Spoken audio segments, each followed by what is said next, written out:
MLS Aces Podcast. This is your host, Tom Sweezy. This is episode 307 with Jason Vevang. Jason, it is a glorious day. Well, I guess glorious week. It's not technically the day it got announced, but glorious week for soccer in Chicago. It's a big day solid. for baseball in New York. Let's go Mets. I'm on that train right now. But Jason, we'll get to it in a little bit. But our vibes pretty high right now. Vibes are good, man. Like, I feel like if people don't know what we're talking about, we will get to it. But Gregg Berhalter was announced as coach and director of football for the Fire, which I feel like we've alluded to before, but we kind of saw this coming, and there's been rumors for probably like a month and a half about this. Yeah, maybe longer. Let's just dive into it. Fuck it. All right, let's just roll with it. We're talking about it. So yes, Chicago Fire have hired Gregg Berhalter as their next manager and director of football. Obviously, Berhalter, his last tenure as a manager has been with the USMNT for the last 5.5 years. Obviously, a little bit of a break in there as well, but coaching the US through a World Cup, 44 wins in his 74 games as manager of the US with the Gold Cup and 2 Nations Leagues. We've talked about Berhalter a lot, at least US perspective-wise, over the last few years, but he does come in with a coaching career with the Columbus Crew, where he had 76 wins in about 192 games for the Crew. And then before that was the manager of Hammarby over in Sweden, where he managed for almost 50 games with about 18 wins in there as well. So I have my take, but I'm not the Chicago Fire fan on this podcast. That is you, Jason. So you heard the news the other day. I texted you immediately when I saw it. What was the first reaction? And then now that you've had a chance for it to sink in a little bit, what's the later reaction? I think I have clearly been outspoken against Kloppus as the manager for a while now, especially since it's his third try at it. And I don't know. Once you give someone enough, I get that they want to keep him around the club, and he's going to stay around the club. He's a club legend. He deserves to stay around the club. I love the guy. Yeah. But in this role, it wasn't going to cut it. Obviously, the results haven't been there. With a team that I think going into the season, at least me personally, was decently high on for a Fire team. Like as high as you can be for a Fire team, this was probably the year that I was. I don't know if that makes sense to anyone. Hopefully it does. But for me, like my reaction to this news was happiness. I guess like I was excited. I think as much as like I can say that there was rumors and stuff, we kind of saw it coming. It felt good for it to be official. Yeah. And I think I tweeted out like, as you can say what you want about him with the US. I think for me as a US coach, it didn't work out obviously in the end. I think I was probably a little bit higher on him then, even during that era, than most, but you can't argue with the success he's had with Columbus and MLS. And I think with backing like Mansueto, who owns the club and has deep pockets, right? They're not the thing about the Fire is where they're failing is in terms of finding the right people to lead. And they've constantly been behind pretty much every MLS team when it comes to front office, when it comes to coaching, when it comes to player decisions, players they're looking at and scouting. There's clearly something misjointed or whatever, because the biggest issue with them isn't spending. We have like a top, I want to say top 10 confidently, but it might even be top 5 salary in the league. The amount we're spending. Well, Shaqiri didn't help that, but yeah. But again, like Shaqiri, if you hit a signing on someone that you're paying the kind of money we were paying Shaqiri, theoretically that should be like Messi level, not Messi level because nobody is, but like that type of performance where you're getting week in and week out results because of that signing, which is just not the case. And it's not the first time that's happened. It's constantly been over the last decade, I'd say, outside of like maybe one good year when we had Schweinsteiger and there was a couple, Akam, I think, was on that team. Nikolic was on that team. Like that team performed for a season. It's still that best performance. I feel like in my memory maybe is off, but it was like basically barely a playoff spot, and it didn't end up going that well once in the playoffs. So it's like outside of that, where can you look at a solid signing that actually immediately performed? Kuipers, you could argue, did this year. I think that signing has clearly looked pretty good. Yeah. But change needed to happen, and I think we're seeing that. We saw it a couple months ago with Shaqiri gone. We're seeing it with Heights gone. He's gone at the end of the season, I believe. So they're looking for change. I think Gregg Berhalter is a well-known name. He's going to make his moves. He's going to change a lot of things. I expect a busy offseason and probably a couple busy transfer windows for the next couple of years. But I think with backing, Greg can do some big things. Sorry, that was a lot. No, that's completely fair. If New York City did anything of significance, I'd go on about it. You said a lot there that just got me looking at some things, and I'm on transfer right now looking at some things. But ultimately, I think the Chicago Fire, I agree with you, we're lacking, I think, leadership. I'll just keep it with that. Like, keep it with what you're saying. Just lacking leadership, I think, from the top down. I think the Fire do a lot of things well that people and fans may not give them the credit for. You said that one thing that could be better is scouting. I don't know if I fully agree with that, because I mean, if you ultimately look at it, what was a few years ago, they transferred away Frankowski, who's now a full Polish international starter for a few $1 million. Well, yeah. To France, right? Jean Duran, that's going to be working out for you guys for the next few years. Actually, he signed that extra contract. We probably got even more money. That's what I'm saying is I think you guys are going to be living off of that sale. And that was that wasn't a homegrown, that wasn't a kid in the that one off season was like plus nearly 20 million or even more with exactly. transferring out. I think even if you look at, I don't know, I think ultimately it's not the fact of scouting. I think anyone, when you guys also signed Shaqiri, would have tried to do the same move to bring him in. And I don't blame the Fire for, at least I don't blame the Fire for the failure of Shaqiri. I blame Shaqiri, and I blame probably what the coaching staff was, and maybe where the organization was, that Shaqiri wasn't fully bought in. But ultimately, I think the Fire are a team that are willing to spend, that do scout well. I think that they are always trying to improve. I just think the attempts have always failed. That is the issue. And that's where I think bringing in Berhalter is the smart move, in terms of, even if things maybe don't work out with him as the head of football or head of soccer or whatever, on the field, Gregg Berhalter knows how to put together a winning club. He was never able to win MLS Cup or Supporter Shield, and he was the manager of the Crew, but he put together the basis for that Crew team that won MLS Cup when Caleb Porter took over. You know what I'm saying? Like, he put together and had a very talented, solid. There's a reason he got the U.S. job. Like, I feel like that speaks for itself. When he was managing Columbus, he was playing some of the most attractive visually soccer to watch in Major League Soccer. And yes, ultimately, you don't have to play attractive soccer to get results and get trophies. No, but it helps. So I like the move. I think the people out there that are just shitting on the move just are USMNT, quote unquote, that that just don't like Berhalter from his time. And I get it. You and I were over him at the end, and you and I said it was completely fair that the U.S. moved on. But at the end of the day, Berhalter has only grown as a manager and as a soccer mind since he left Columbus and since he took over the U.S. job.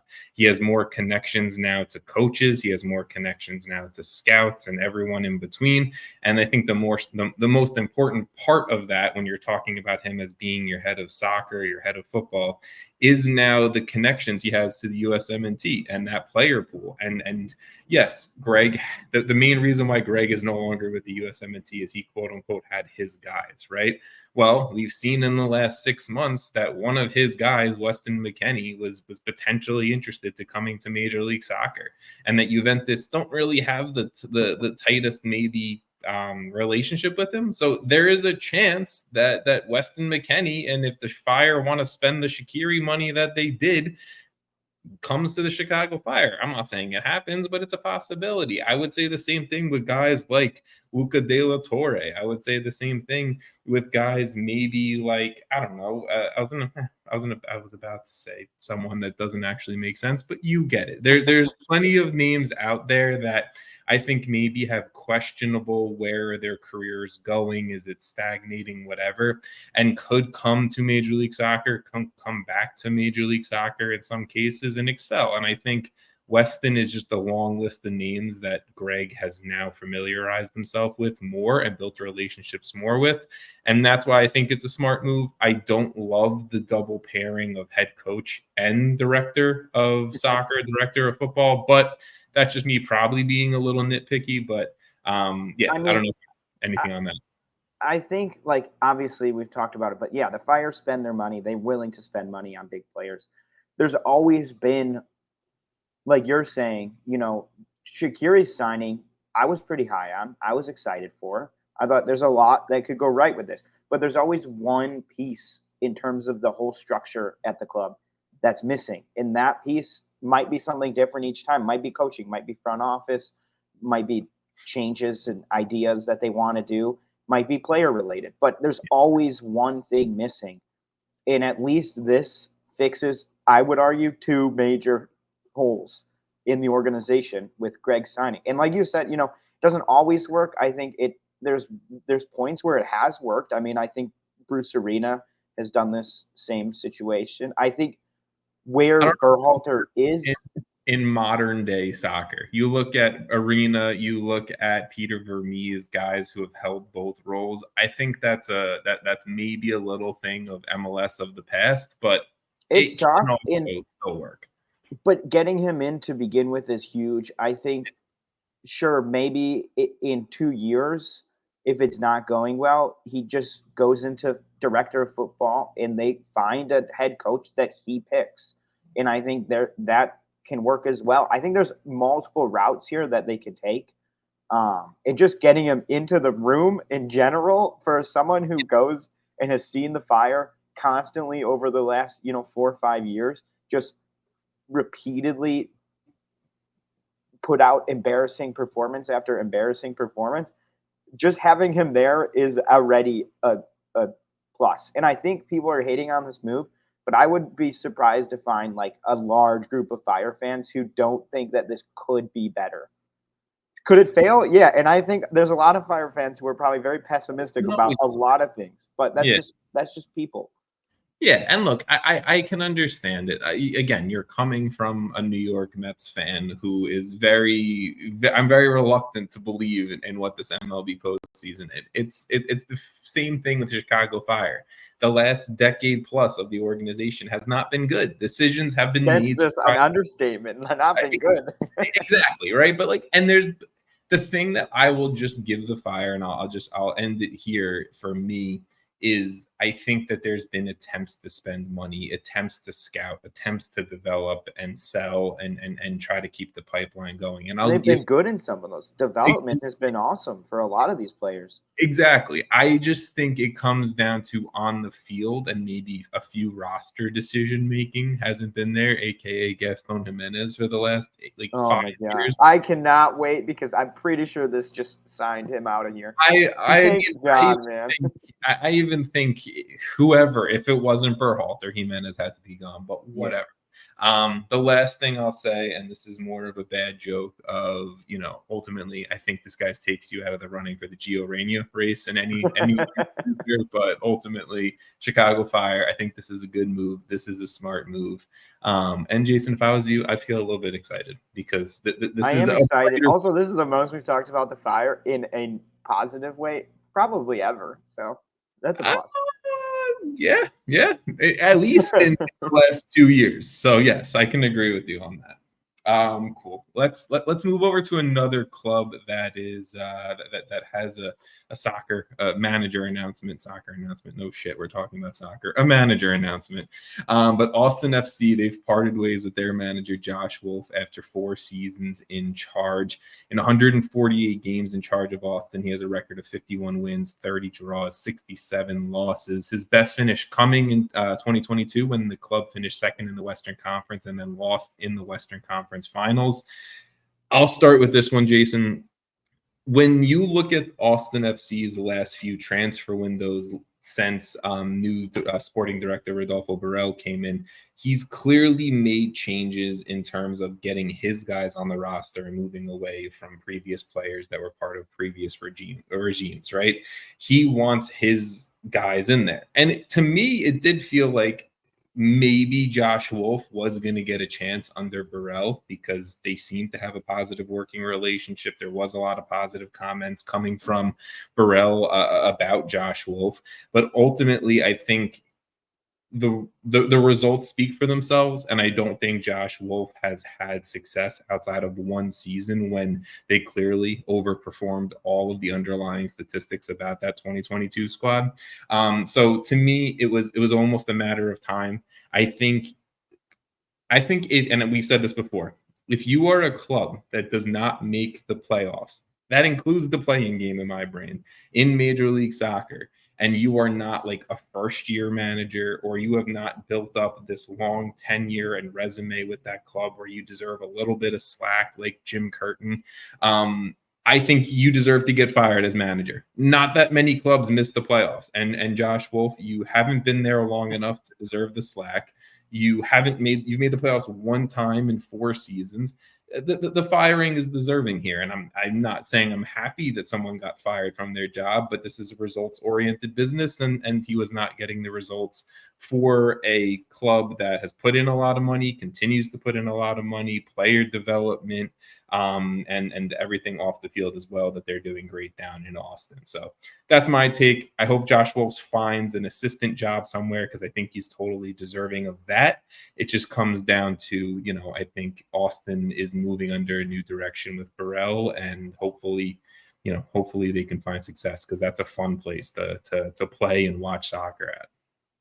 Yeah, I mean, I think you said most of it. I personally think All right, I went a little long on that one too. I think like in 2022, a lot of people clocked it at the time, and we're like, this was an overperformance to the extreme almost. Yeah. Like the what they were able to do that season, and the season Driussi had, like, I'm not gonna say wasn't replicatable, but like there you go. replicable. I don't know. It's replicatable or replicable. It's one of those. But but I mean, obviously the results haven't been there. The one thing that like always worries me, and I feel like I've been pretty consistent about this, is just like, I get it. Like, you get a new director at the club in Burrell. I personally think that before making a bunch of signings, I would want my coach to be involved in that. And I'm not gonna say it's like a bad move, because it oftentimes can work out, and maybe he has someone in mind and he clearly has a vision for what he wants to do. I just personally don't love it when it's like, hey, we just signed 4 new players. Now we're bringing in a new coach. It's a lot of change, and it's hard. The plan was Wolff. I think for the short term, at least, I would say probably at a point this season, the plan was Josh Wolff moving. So forward. They squeak into that playing game. Are we looking at, like, is that what? Say maybe. Yeah, I don't know. Like, then it doesn't make me. That makes me feel less confident then, because it feels like a rash decision. Like, if the plan was Wolff and you brought in all these players, like, pretty much, I don't know, 5 weeks ago, right? For some of them, maybe a little bit longer. They then stick with Wolff and see what he does next season when he has a full season with these guys. If the plan isn't Wolff, then I personally think you should wait to make a bunch of major signings until you have an idea or someone in mind to coach your team. But I guess I'd be more worried if it was like, hey, if he made the play-in game, it's still Wolff and we brought in all these good players to try and make a run, into the playoffs or next year. But look, I don't know. I think it's fair. My only argument to that is, again, it shouldn't be, and it's not hard to make the playoffs in Major League Soccer. I totally agree. And I'm saying maybe it was like, okay, after we bring in a new center back, and after we bring in a new right back, and our new DP winger in Usman Bakari, like, Josh, you're sure these are your guys? Because I'm okay with them, but are you sure with it? We'll make a playing game at minimum, and we'll be good, and you'll have 2025. And Josh is like, yeah. And this is totally me making this up, but this is a conversation that makes sense. and then you don't do it and you fail to make the playoffs and you guys go in really poor form and you have Driussi clearly upset on social media and on the field and you're not getting any production from strikers or anyone else. Like, I don't know. Part of me is like, you told me you were okay with it. Yeah. And you're gonna get the but job. I wish I could look at the conference standings by week or something because like I don't remember, but was Austin in a playoff spot when they made all those signings, or were they about where they were? I feel like they were about where they were. I think they were roughly like 9, 10, 11. But then also, like, are we expecting 4 new signings within like the first 5 games to make this massive impact? They're not. You're not bringing in Messi. You're bringing in a bunch of guys that you're hopeful, and there's a lot that they can get to. But I think we've seen great players take time to even adjust to the league in general. I think that's fair. I'm not disagreeing with you. I'm just saying I'm also not saying like they made a bad decision letting him go. I'm simply just saying that it feels not as well planned as I personally think it should, especially with how many signings they made. And I'm confused what they're trying to do and where they're trying to go. I do not disagree with you. And look, you mentioned the GOAT, you mentioned Messi, and what if you brought Messi into this What roster. A transition. Unintended. But yes, no, Inter Miami, Lionel Messi, all of those dudes, right? They are your 2024 MLS Supporter Shield champions. Not that we didn't talk about this a little bit last week. We'll probably just kind of close the door on the Supporter Shield conversation for this year. But first of all, congratulations to Tata, Chris Henderson, Messi, and everyone else on that roster for winning another title and your first ever Supporter Shield in club history. As of day of recording, so as of end day of this dropping, since we have a nice little break before decision day, Inter Miami are on 71 points in 33 games. The single season MLS points record is 73 points that the Revolution set in 2021. Miami beat Columbus to get to this point in that 3-2 midweek action, and Toronto on the weekend 1-0 in a last minute Leo Campagna goal to pick up. That was crazy. Absolutely insane goal, but shout out to Campagna for accepting a backup striker role and still killing it this year. But their final game of the season is on decision day against, those New England Revolution. Do you think, and we talked about it last week, but now it's way more real, Jason, do you think Inter Miami gets the job done, breaks the points record, and can add that to the resume? Against Caleb Porter's New England? Yeah. I mean, I think they're going to go for it. Like you said, they're going to go for it. I think they're going to get it. Like, honestly, it just feels like it's I don't know what to say. Like, both of these last 2 games for them, the Columbus win and the Toronto win, just felt weird, man. Just felt like it was going to happen at some point. So both of those wins, they just kind of pulled out of their ass almost.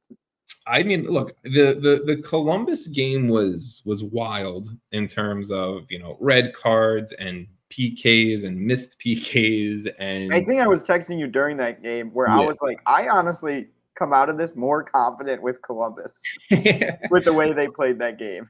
Columbus, I thought, looked like the better team through the eye test, but ultimately the eye test doesn't matter when the results are what the results are. Yeah, but the eye test matters when you have one less person on the field. And if you showed that game, it didn't show them anything but just the game, like clips of the game. You would not believe there was 10 people on one side. No, for sure. And I think that's just how good Columbus is at just transitioning, rotating, and everything like that. Like that's the crux of Wilfried Nancy's style. And I know some people and Columbus fans were very upset that becoming a Columbus section now. Exactly, right. That Busquets didn't get a red card on his foul and everything like that.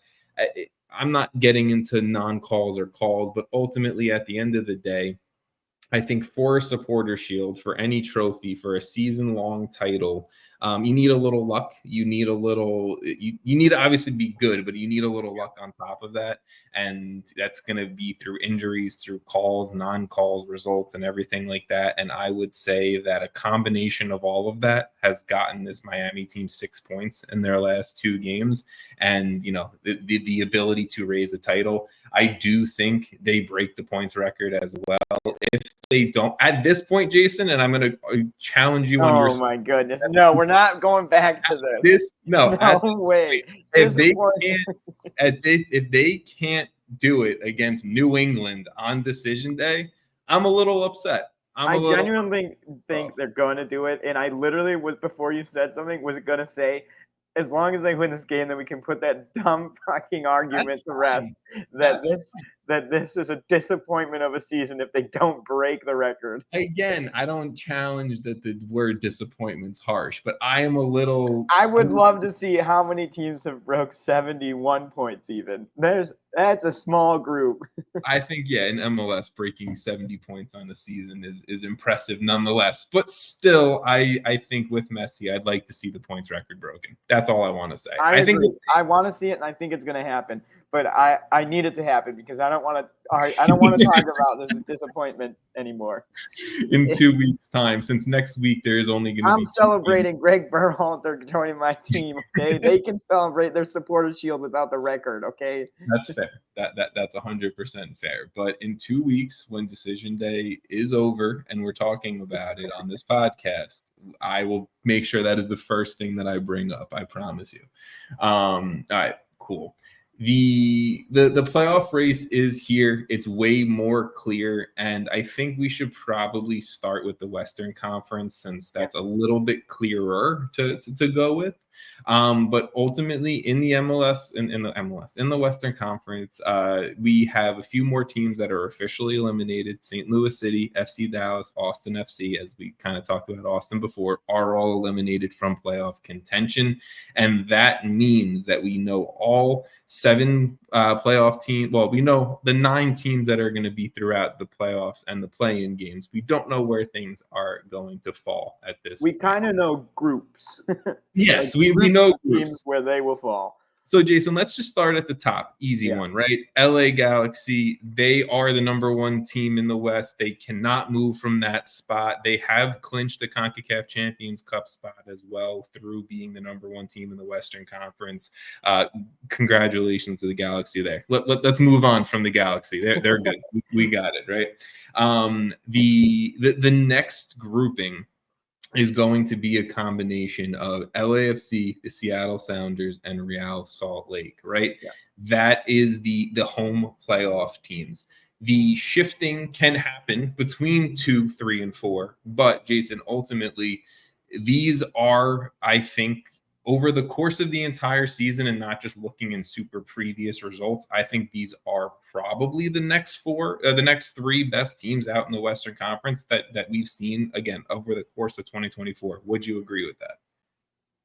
Yeah, consistent. I mean, I think for the weeks now, we've been talking about Houston as like a scary team, and I think I would maybe put them in this group of teams. Okay. But that would just be like, just adding to add, like that. Like you can make the claim that these are the 3 next best teams, and I think it's totally fair. That's 100% fair. One of these teams is playing a midweek game next week because there's 2 makeup games next week, and then we'll talk about decision day more next week. I think there's Saturday and Sunday. Let's just keep it high level. I think for now, and then next week we'll preview decision day in a full preview. But we do have LAFC going away to Vancouver midweek. We know how that happens in the past. I would, you challenge me here, but I would safely assume LAFC picks up 3 points against Vancouver and kind of secures that number 2 spot. I agree. I think if you were to say like who out of these teams do you think finishes next or whatever, second, I would probably pick LAFC simply because they do have that game in hand and are 2 points ahead of these teams. So even if they didn't pick up points in that game, they could just win their last game on decision day, which we're not going to preview now. But It's against San Jose, folks. It's a pretty good shout at that they could like do. I think if they don't get second, we're looking at this as like a what happened, Exactly. I mean, which is totally fair, right? So I think LAFC we can almost safely lock in at 2, and then Seattle and RSL, they're going to fight out for that 3-4 spot in the home playoff spots there. So that's 1 through 4 in the West. Pretty simple, pretty easy. I don't think we got to stress that too much. Yeah.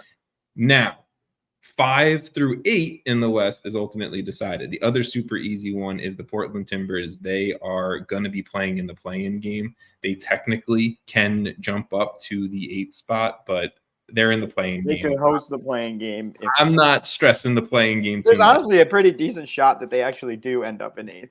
Yeah, I mean, if Given Vancouver the situation here. exactly, if Vancouver falls apart a little bit, then then yeah, Portland could host it, and that could change things for them completely. And they're going on to play the Galaxy, which would be a lot of goals scored in that game. But Portland, we're not going to talk much about. They were able to get the final kind of playoff spot with Austin, St. Louis, and Dallas being eliminated, and it ended up being a way bigger gap than I thought it was going to be. 100%. And I picked the Portland Timbers to win MLS Cup to start the season. Don't know why I did that still. It's still alive. But we're still alive, boys. I think Seattle. So up the Timbers, baby. Mine's more likely than yours. All right, let's look at if we're gonna talk 5 through 8 now, right? You got Houston Dynamo, Colorado Rapids, Minnesota United, Vancouver Whitecaps. Again, Vancouver is hosting LAFC this upcoming weekend in one of the two catch-up games. So technically, after this weekend, Vancouver could be fighting up for a 5 or 6 spot in the Western Conference by the end of the week. I think those 2 spots are huge because, I mean, Seattle's been looking good, but avoiding an LA team is I think top priority. I think Seattle's beatable. I think all the Western Conference to me is tough because I think every single team is beatable to an extent, and I'm going to include LAFC on that. So, and I know the Galaxy are the conference winners here, but I think LAFC is still the best team in the West. But ultimately, I'm going to include both LA teams that they're beatable at the end of the day. If any of these teams are on their day, I think. But if I gave you the option, Salt Lake, Seattle, LAFC, or LA, you're probably putting the LA teams 3 and 4. Yeah, I'm picking Salt Lake. I want to play first for sure. I mean, no disrespect to Real Salt Lake. They're just playing the worst soccer. It's honestly, it's almost disrespectful to LA Galaxy to say that they're even part of that group of. I mean, I guess, but whatever. It's true though. So let's just talk about the Houston Dynamo really quick because we can also eliminate a storyline here for them as well to clear things up for fans.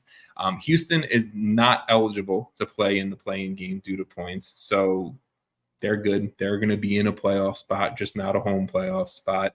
Whether that's 5, 6, or 7, we can, we'll talk about that more next week. But they're sitting pretty good. So ultimately, my question for you, Jason, is who do you think between Colorado, Minnesota, and Vancouver is in the play-in game, and who do you think are the 2 teams secured in a true playoff spot? I guess what I was going to say, and it's kind of part of that, is I think Houston and Colorado are the next 2 teams. I agree. I'd have to look at who they're playing. It's I got you. I do think, Colorado versus Austin. You didn't write Houston's, but regardless, Houston's playing the Galaxy on decision day. Okay, so maybe it doesn't really matter 5-6. I think they are 5-6. It could be in either order. I personally think those 2 teams are the next best teams. So you think it comes down to Vancouver and Minnesota? I do, and I think I'll probably put Minnesota in the. This isn't creative because this is essentially the standings now. What the standings are. When we're talking about LAFC, I guess I implied, or I do think that LAFC probably wins this weekend versus Vancouver, which then just puts them 2 points down, I believe, going into decision day from Minnesota. And so, I would probably pick Minnesota to advance in the final, guaranteed spot. I could actually see Portland hosting Vancouver instead of the other way around. That would be fun. That would be a Cascadia Cup game in the playing game. That'd be And I fun. like Vancouver, man, but I do think they have a little bit of a tougher run here at the end. They're one of the few teams. I don't know if this is good or bad, but that has to play this weekend. It's probably like you maybe want the rest going into the decision day, but I don't know. Sometimes it builds up some rust.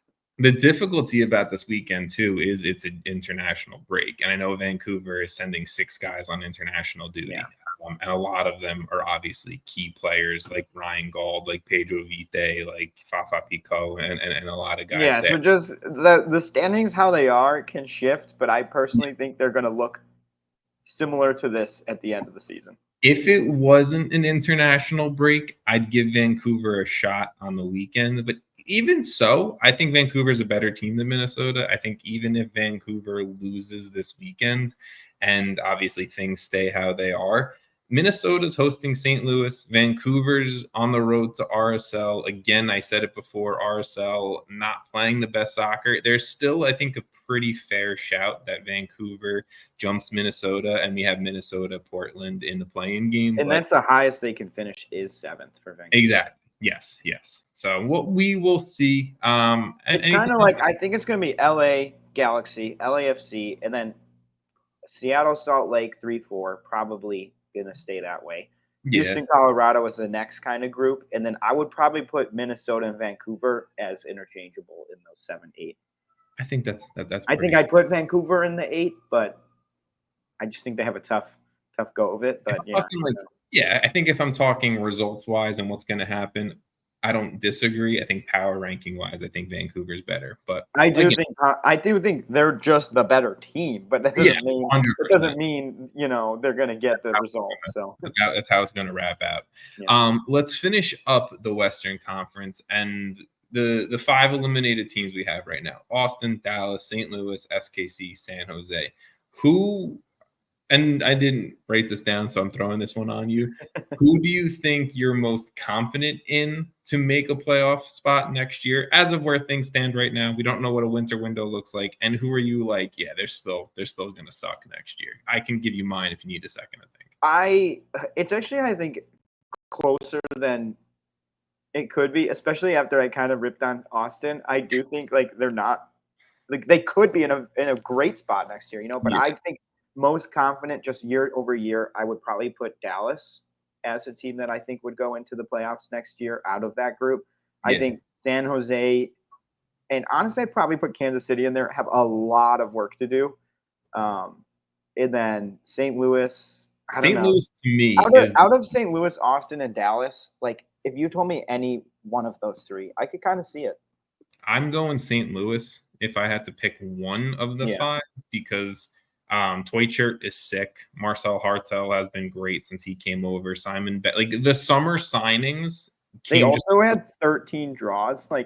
If 4 of those go their way, they probably are in the playoffs. Exactly. And I think if you have Hartel, Toychert, Simon Betcher from the beginning of the season, I don't think, I think some of those draws go the other way, right? So I think St. Louis is the best of the 5 eliminated teams heading into 2025. I'm fine with that too. Honestly, you could probably have said Austin. I wouldn't have disputed it too hard. I don't think it's Austin. That's just me. I'm concerned again, with where they're going, but it could be amazing. The biggest question about all 5 of these clubs is manager. Who's leading them into 2025? I guess Peter Vermees is still with SKC, but the other 4 are managerless. If you tell me, and obviously this isn't happening, and I understand this is a giant dramaticism here, but if you told me Jurgen Klopp didn't go sign as the director of football for Red Bull Group today, and he went for the New York Red Bulls. that is big. He said that we care about the New York City Red Bulls. So that's a great way to start your introduction there, Jurgen. But if you told me the San Jose Earthquakes were like, yeah, Jurgen Klopp's our next manager, I'd say San Jose, don't give a shit who's on your roster right now. Yeah, I'm picking you to make the playoffs next year. So if one of these teams makes a splash higher, I don't know, man. If Jurgen Klopp took over San Jose, you think they're going to the playoffs next year? I love Jurgen Klopp. I will love that man till the day I die, but that's a huge undertaking. Christian Espinosa would be I wouldn't even be that confident. Christian Espinoza would be the next Mo Salah. Okay, you stop it. Actually, out of all the teams, I think San Diego's got it. You know what? Fair. San Diego, they're starting off strong. But no, look, the manager conversation is one we'll get into when they get announced, and if any more news kind of breaks. San Jose, they have apparently been interviewing a lot of big names, according to Tom Bogert. So Gregg Berhalter was one of them. So shout out to Fire for beating out San Jose on that. But Austin, apparently Rodolfo Borrell, he has Barcelona ties. He has said that I think the exact quote was, "You wouldn't believe the managers that have reached out to me about this position." I don't know if that's a lie. That very much seems like a lie, but it's the truth and he just hasn't reached out. You wouldn't believe I haven't reached out to anyone. Yeah. You wouldn't believe it. It could be a good thing or a bad thing. You wouldn't believe that this random dude on the street, I reached out to him actually. I said, "Yo, let me coach." Exactly. He was making it sound way better than what it was. All right. Let's put the Western Conference in the past. Let's go to the Eastern Conference. So after this past weekend, Toronto FC, Nashville SC, and New England Revolution all eliminated from 2024 playoff contention. A similar situation that I kind of started off the episode with. All of these teams either have new managers that are in year one and a part of a rebuild and stuff like that. So I think it's fair with where managers sit with at least those three clubs. But let's again break it down conference wise from the top down. Miami, they're your Shield winners. They're one. That's settled. Columbus, they're definitely number two, right? Because Columbus is number. And they have an extra game, so exactly. If they get any point, I don't even. It doesn't. They could get 0 points this weekend and be fine. Yeah, so Columbus and Miami are your 2 and your 1 respectively there. Cincinnati is your 3 team, so that's also a ton of fun. That clears things up pretty easy.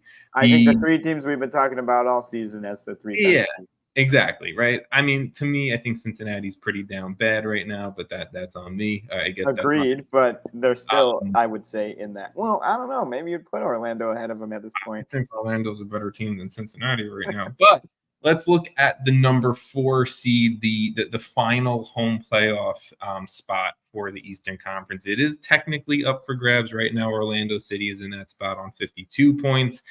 If Orlando don't pick up any more points and New York City can get 3 points on decision day, then New York City is going to be in that 4 spot. Did you look up the tiebreaker if they drew and then? I did not look up the tiebreaker. I think that's on me. I think in years past, though, it's wins is the tiebreaker, and then it's goal differential. So it would be goal differential because I'm pretty sure. But ultimately, that actually could come down to it. I mean, yeah, it 100% could. And I understand I'm speaking out of a place of New York City fandom, right?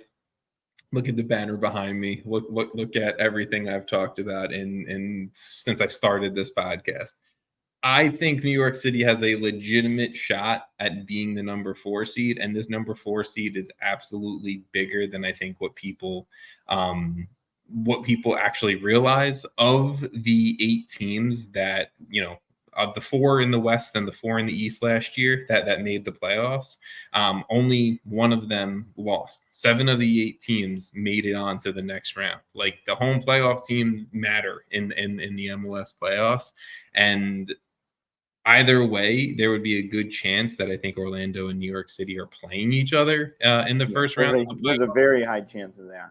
Just and obviously we're going to get into what happens if New York City loses and Charlotte and the Red Bulls win and stuff like that. But ultimately, New York City and Orlando, I would put money on at this point that they're playing each other. Don't know which is which and who's hosting and not, but I think New York City have a real shot at doing it, only because of who these teams are playing come decision day. Yeah. I mean, I'm thinking about preview. I mean, some of these are harder because, their next game is decision day and we have a whole week till then, or 2 weeks or whatever. But I did look up the tiebreakers. It is total wins, then goal differential, then goals for, nailed it, then U.S. disciplinary. So if Orlando were to tie and NYCFC were to win, they would come down. If they win by 3, would come down to goals for. Then Orlando would. Orlando would have them beat. Jason, why do we gotta just crap on my parade of New York City potentially getting a home playoff I mean, spot? if it comes down to, hey, just win and hope they lose. All right, I spoke a lot there, and I spoke a lot from a New York City perspective. Jason, similar point of what we said with Vancouver and Minnesota. Who do you think the better team is between the two? And I know what you're gonna say, but just break my heart. Wait, between Orlando and NYCFC? And NYCFC, yeah. Yeah, it's Orlando. I mean, I don't even really have to think that much through it. And I'm sorry. Like, honestly, if you told me at the beginning of the season NYCFC was even competing for a home playoff game, I would be surprised. And probably you would be surprised. I think this is I felt good. Yeah, I think this is a great showing by them. They should be, you should be happy, proud, or whatever. But Orlando is the better team. I think that the results over the last, 6 weeks have shown that. But I mean, if they get the home, like let's say it's Orlando versus New York and New York is home, am I just going to easily pick Orlando confidently? Probably not. Even though I do think they're the better team, like you said, it is crazy how much the home team has an advantage in MLS, and it's always been that way. So, I don't know. I don't have a ton to add. I think Orlando is just better. I will just say this. New York City on September 21st drew Miami 1-1, and many people said that was the most inefficient game Messi has had since joining Major League Soccer. Then beat the Red Bulls 5-1, then beat FC Cincinnati 3-2, then beat Nashville 3-1. Just saying, everyone's talking about how hot Orlando are. And they are. They're playing great. They're on fire. Everything. I mean, you make a good point. Okay, like I don't know. I personally think Orlando's a better team than New York City. Can I be wrong? Maybe, but I don't think I will be.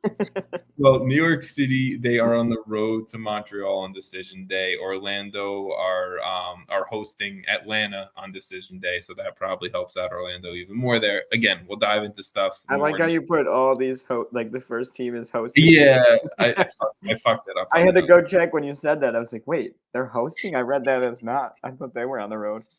Well, ultimately, between Orlando City, New York City, Charlotte, and New York Red Bulls, 3 of those 4 teams are going to be traveling. They're true playoff teams, but they will be traveling in the first round of the playoffs. And, well, I guess whatever. They're going to be the away team first in the first round of the playoffs. And one of those teams, either Orlando or New York, will be your final home kind of playoff team there at the 4 seed. None of those teams can drop down into the play-in game, and that's where the Eastern Conference is way more fun because we have kind of. I mean, I think it's. That's some of these. It's just going to come down to tiebreakers, isn't it? I mean, that's the fun part. That is the fun part, right? So we have 2 play-in game spots for 4 teams: DC United and CF Montreal, who are tied on 40 points going into decision day, and the Philadelphia Union and Atlanta United, who are both on 37 points going into decision day. So Philly and Atlanta need to win and then some help, right? Philly doesn't need a ton of help because if they were to win, well, I guess that you're saying the help is in terms of one of these 2 teams needs to lose. Yeah. But should Philly win, they would bump out either DC, Montreal, or even Atlanta. The goal differential on Philly, if they win and DC or Montreal lose, they get into a playoff spot. Yeah. So Philly has maybe of the 2 between. They're not in the driver's seat, but all they need is one of those 2 teams to lose as long as they win. So DC, Montreal, like I said, they're the 2 teams currently in it. DC's hosting Charlotte, Montreal's hosting NYCFC. Those are 2 playoff teams. Yes, you're hosting, so you have a little bit of an advantage there. DC's been playing hot. Christian Benteke has been, absolutely, I think, securing the Golden Boot. He is on 23 goals.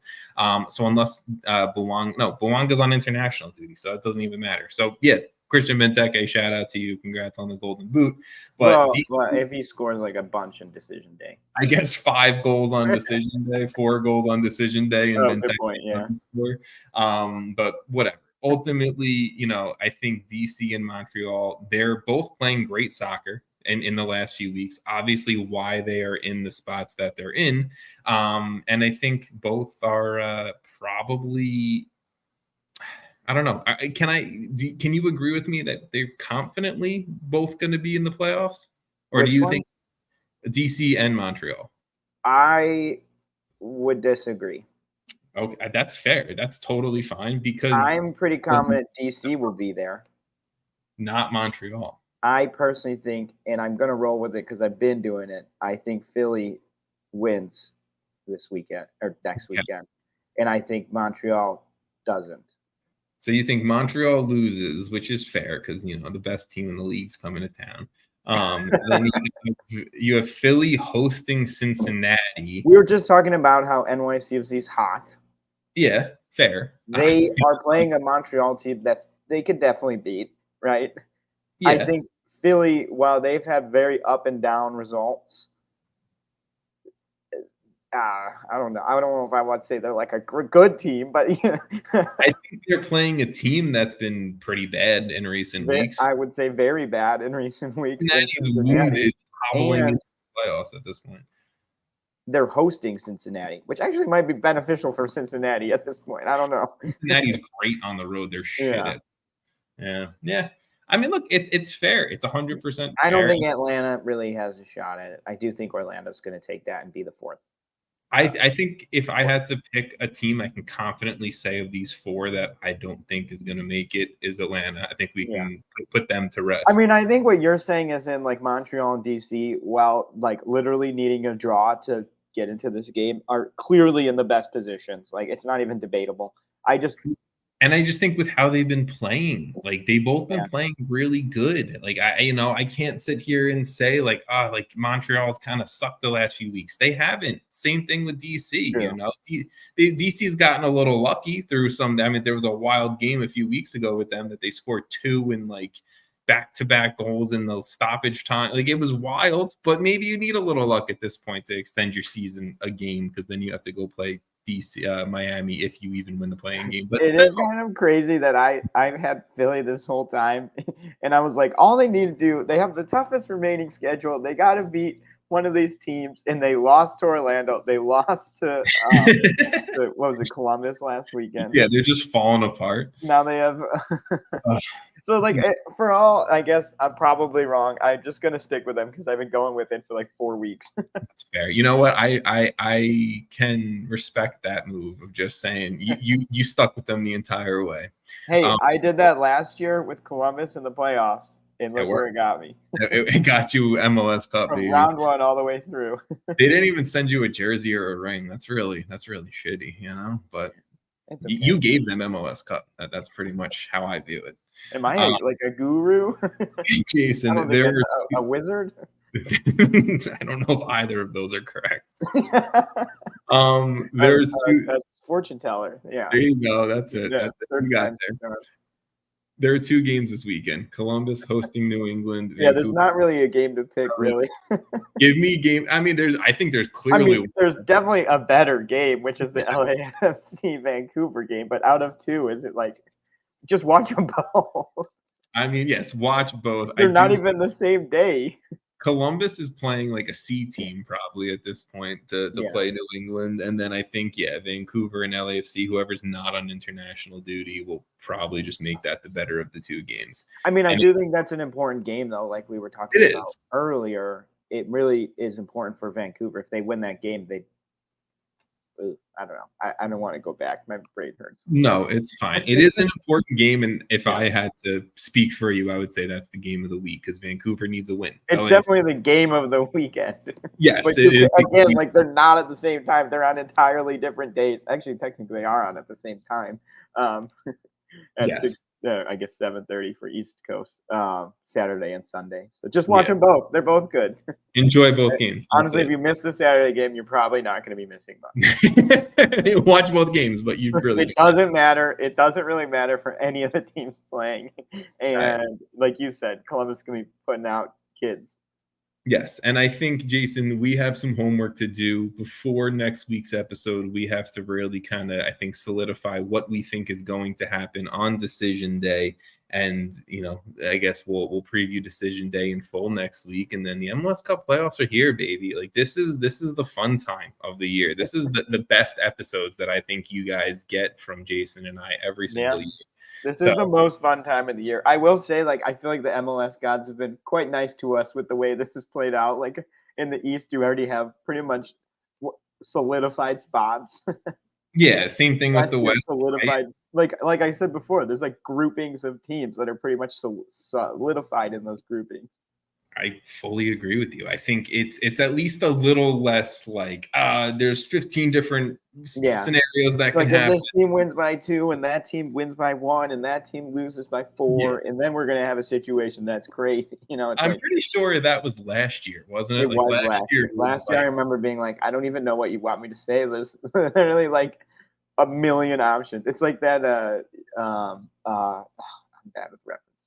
The Marvel scene with Doctor Strange. Yeah. 3 billion outcomes. Exactly. It was such a mess last year that this year we'll feel calm, we'll feel good. I'm happy about it. But we will give you guys a full decision day breakdown, and then obviously we roll straight into the MLS Cup playoffs. Last year, I remember the timing of decision day to first game of the playoffs, or at least the play-in games, was very short. So we'll have to see the timing of if we get did we not get an episode in between those? I don't remember. We'll figure it out. If Jason and I have, I think, the extra time, we'll try to maybe put out a second episode if we have to. If we don't, then you guys will get the normal schedule, dropping on every Thursday. But Jason, thank you, sir, for another week. This was a little bit of a calmer episode, which I can appreciate, and a happy episode for you in terms of talking Gregg Berhalter. Yeah. I got to talk about the best team in Major League Soccer, the hottest team in Major League Soccer, and how they're I think both of those things are incorrect. I mean, it's okay. Fine. You were nice to me today, so yeah, it's you fine. Know what? MLS Cup champions, see that banner behind you? It's going to have to be updated, buddy. It's coming home. It's coming home. That's it. Football is coming to the Bronx. Well, I guess Red Bull Arena, because technically the Yankees and the Mets. Dude, I was looking at the games, and I was like, Red Bull Arena? What? What's going on? You know what would be great, and a great way I'm going to finish out this episode, is that if New York City FC was able to raise an MLS Cup in New Jersey before the Red Bulls did, that would be hilarious. It would be quite funny. Would they even still be playing there at that time, or is baseball going to be done by then? I think they had to announce where they're playing, they probably have to plan it out and everything like that. So I think But isn't baseball done by December? When is the MLS Cup? Is usually December, November? Yeah, I think recently. From what I understand, before decision day, they had to announce what venue. Oh, so if I see what you're saying, so no matter what, it's probably there. Yes, which this is the ideal. How would they would have to host? Some chaos would happen for you guys to host. That's what MLS Cup. Jason, if this happens, where New York City gets a home playoff spot, they're 4, right? They make it all the way to MLS Cup out of the Eastern Conference, and somehow. It would probably have to be. I was going to look it up now. Who it could be, because the Western Conference has so many more points. Has so much more points. So it would have to be. Well, no, it would have to be a team in 5, 6, or 7, because the home playoff team gets that no matter points wise. Well, couldn't it have been 8 too? It could be a Vancouver or a Sure, whatever. I'm just saying it can't just be a 1 through 4. So if it's a wild MLS Cup where it's New York City FC, there's literally 2 options. It literally would need to be whoever wins the play-in game in the West. No, Jason. That's not true. So if points-wise doesn't matter when you get to the home playoff prioritization, I guess. So even if it's Houston in 5th and they have more points than us, we're a home team. They're not. Boom. Oh, you're assuming you're in 4th. Oh yeah, 100%. What if you're in 5th though? Then who is it? Then we need a lot more help, Jason. Okay, I was trying to watch MLS Cup, New York City hosting, like 20 minutes from me. Okay, this is how I'm trying to. Yep, that's cool. It's funny though. That's where my brain's trying to get to. It's okay. We already did our finish the pod part, so and the people turned it off. Now we're just chatting. This is you and me arguing for the last 3 minutes about the dumbest outcomes, or most unrealistic outcomes. All right, for the one person who's left listening, thank you. We love you. We appreciate you. We'll talk to you guys next week.